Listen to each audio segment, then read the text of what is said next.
Metre base camp तक ही लोगों का संपर्क करता है। देन उसके बाद सिर्फ क्लाइंबर्स ही ऊपर जाते हैं। और क्लाइंबर्स के साथ साथ शेरपा जो कि आल्सो क्लाइंबर होते हैं, बट एक सपोर्टिंग स्टाफ के रूप में 1:1 के रूप में रहते हैं। तो जब आप माउंट एवरेस्ट क्लाइंब किए थे, अर्ली मॉर्निंग थी आप बता रहे थे, तो व्यू कैसा था और आपको वहां से क्या दिख रहा था?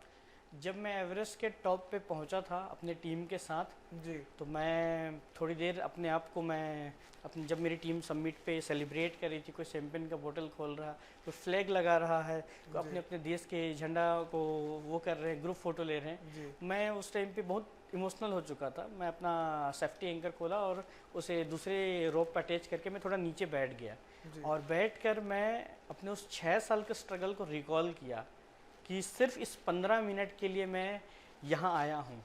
और एक सडनली मतलब मैं खुद पे हंस भी रहा था क्योंकि उस टाइम पे जब आपको मैं बोला ना कि उस हाइट पे क्या सोचते हो ये आपको भी नहीं पता है, तो मैं ये भी सोच रहा था कि हो गया। एक डर भी था कि यहाँ से वापस जा पाऊंगा कि नहीं, लेकिन खुशी भी थी। तो जब मेरे दिमाग में एक चीज़ आया तो वो सडनली एक शैतानी सूझी, और वो शैतानी ये थी कि एवरेस्ट दिखता कैसा। जैसा आपने बहुत अच्छा क्वेश्चन किया, मेरे को तो लग रहा था कि वो इंद्र मतलब वो भगवान इंद्र का वो स्वर्ग लोक है, मैं वहाँ बैठा हुआ हूँ और वहाँ से सब दिख रहा है पूरी दुनिया। 15 मिनट के लिए मुझे वही लगा, लेकिन 15 मिनट के बाद जब तूफान का जब झोंका मेरे ओर आया ना, तो लगा कि यहाँ से जाना चाहिए, हमारी दुनिया नहीं है। तो वहाँ से दुनिया बहुत छोटी लगती है, जितने बड़े पहाड़ है वो छोटे लगते हैं। हम आसमान से ऊपर रखते हैं तो सिर्फ आसमान ही दिखता है और सिर्फ बादल ही दिखते हैं, और विंड प्रेशर हवा ये सब चीज़ें बहुत मेरे जो सबमिट डे था उस दिन बहुत टाइट था वो। लेकिन अगर नॉर्मल डे होता है, मतलब जैसे सनी डे होता है, तो उस टाइम पे प्रॉपर दिखता है कि एवरेस्ट के बाद पूरा व्यू। लेकिन मैं वो चीज़ को नहीं देख पाया, लेकिन जो मैंने देखा वो एक अलग एक्सपीरियंस था। लाइक मेरे को ऐसा लग रहा था 3 कंट्रीज दिखती होगी, इंडिया भी दिखता होगा, नेपाल भी, चाइना भी दिखता होगा। हाँ, एक मैं इंसिडेंस बताता हूँ। जी।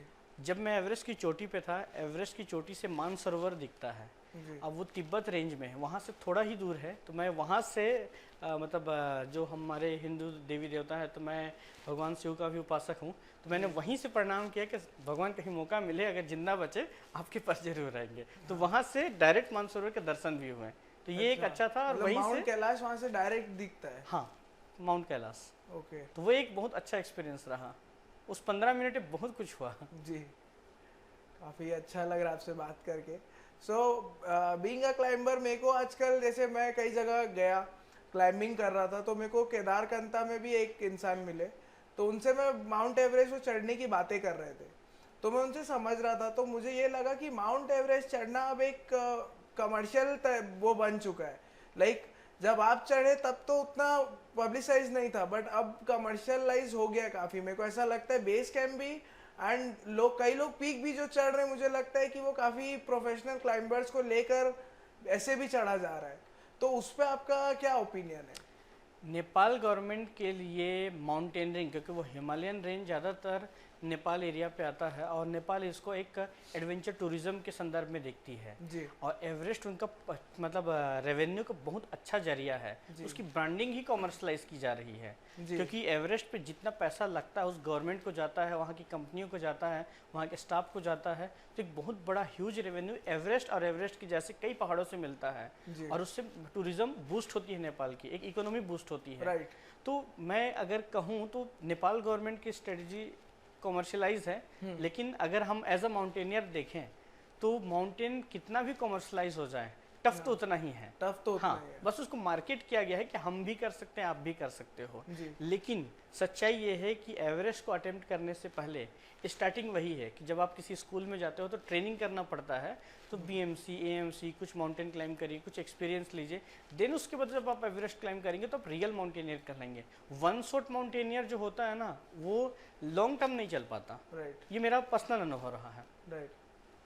हाँ, वो एक टाइम बाद लाइक 2 दिन का ट्रैवल करके दे आर डन कि बस हो गया अभी।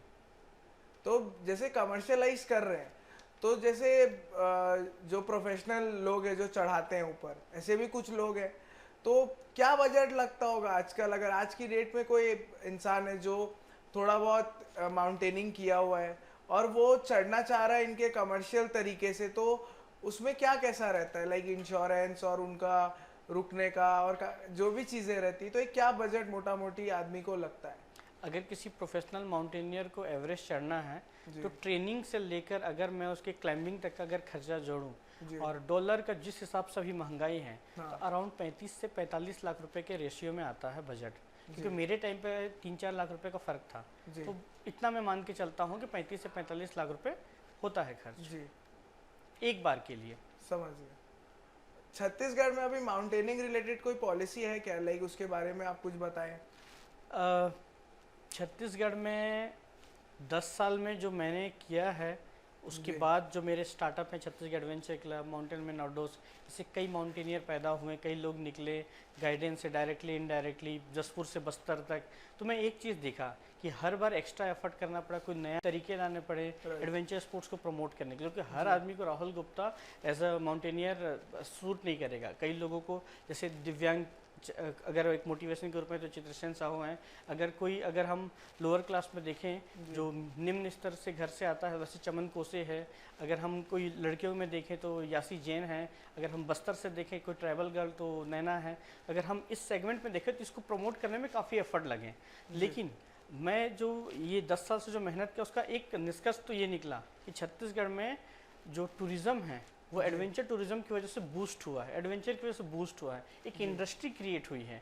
तो इंडस्ट्री क्रिएट तो हो गई है, बट सबसे बड़ी अब इस पूरे सिस्टम में एक लूप होल्स है, और वो लूप होल्स है कि एडवेंचर स्पोर्ट्स की पॉलिसी ही नहीं है, ना तो टूरिज्म डिपार्टमेट में ना स्पोर्ट्स डिपार्टमेंट में। हाँ, बट सरकार का मैं एक सबसे अच्छा इनिशिएटिव बोलूँगा कि इस साल छत्तीसगढ़ के बजट में 3 करोड़ 70 लाख रुपए ऐड हुआ है बस्तर में एडवेंचर स्पोर्ट्स एकेडमी खोलने के लिए। तो ये एक नया और एक अच्छा स्टेप है, लेकिन हमको पॉलिसी पे काम करना होगा, उस पॉलिसी को एजुकेशन से जोड़ना होगा।